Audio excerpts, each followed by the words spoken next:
Rocketman is directed by Dexter Fletcher and stars Taron Egerton as Elton John, and this is a fantasy musical that takes a look at Elton John throughout his breakthrough years. There's a space and time that this film runs through, and it's not really fair to call it a biopic. This is a musical, for sure, but it is also a fantasy. This feels very much like it was what Elton John felt or saw in these key moments throughout his career as he grew up in his home and as he started his musical career being a backup band for a main singer and then eventually breaking through as a performer in his own right.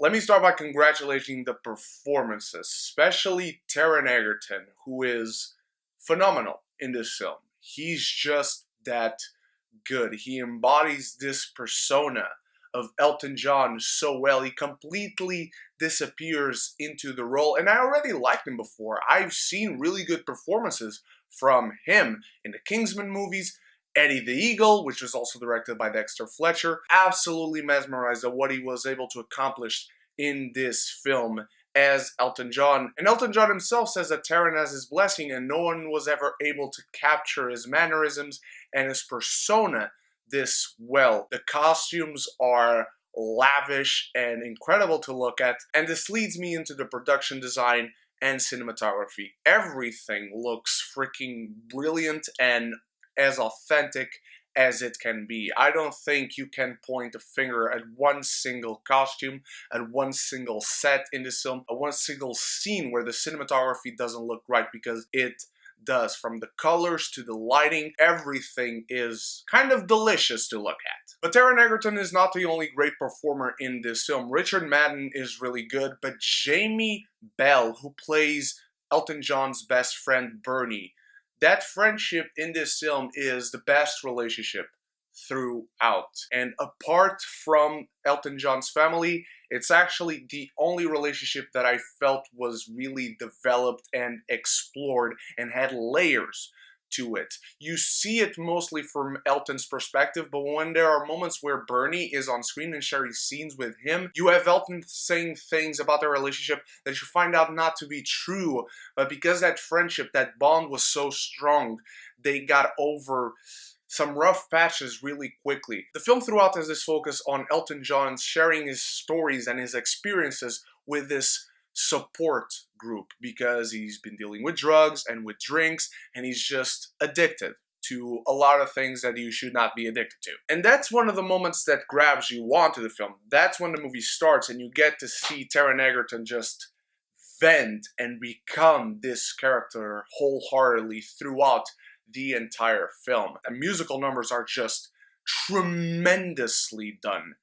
The choreography, the dancers, how they pulled off some of these sequences, sometimes where they don't cut away and they leave it in one shot as much as they can. It's insane to think about the set dressing, the continuity, bringing everyone back into their marks to start another take. Just congratulations to every one of the dancers and the choreographers who worked on these musical numbers, because there are a lot of them and they are insane. So again, the cinematography, performances all around, the musical numbers, they are excellent. And even Dexter Fletcher, he was able to pull great performances from their actors, and what he was able to direct, given what he has from a script, was really well done. Unfortunately, the film kind of falls into this trap that I find that most films do when they're dealing with this kind of fantasy, but it's not really high fantasy. Fantasy in the sense that it was someone's perception of a certain event, and when you see these events, sometimes Elton John is not the only one singing in a scene. It just really took me out when other people were singing, as well as the things that he sees, and then scenes just cut into another moment completely different, and you don't really understand what happened. There are several moments in this movie, for instance, where Elton John is having this incredible musical number and it's really fantastical, and then he turns to one side and it cuts to him rolling to one side on his bed and waking up,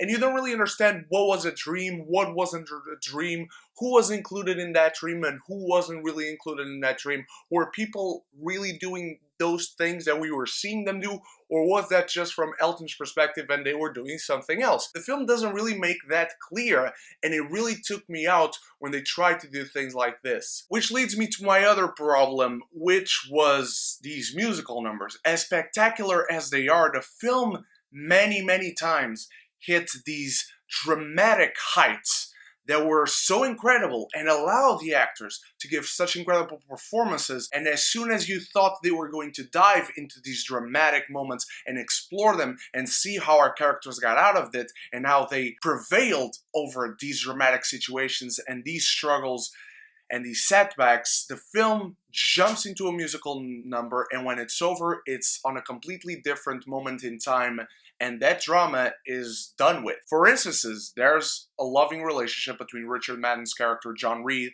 and Elton John. And from one moment to another, there's a musical number, and then that relationship is in the shitter, and I will not dive into any more details than that. Honestly, a thing that constantly came to my mind was that this film was The Greatest Showman. Remember The Greatest Showman? It had these dramatic things happening and then cut to a spectacular musical number, and then the problem was solved and we could move on to just showcase another musical number. And let me tell you, I really enjoy The Greatest Showman. I really did. As much as I enjoyed Rocketman. Despite all these problems, it has these similar problems. In fact, the structure is ridiculously similar. And I wasn't able to enjoy this film because of those take-me-out moments, because of the fantasy and what is not fantasy. I can recommend it to you absolutely because of the performances, because of just how it looks. And to really look at the filmmaking behind this film, it's truly admirable. I'm going to give Rocketman a C+. Guys, what did you think of Rocketman? Let me know in the comments below. Let me know what is your favorite song from Elton John. And let me know, once again, I know I asked this in my Bohemian Rhapsody review, who is the one singer or band that you want to see a biopic or musical fantasy of. Thank you guys so much for watching. I still have to give you my review for Aladdin coming tomorrow.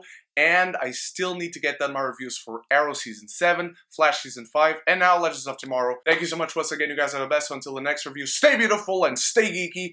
And if you haven't done so yet, click the subscribe button and click the bell so it can be geeky. Unite!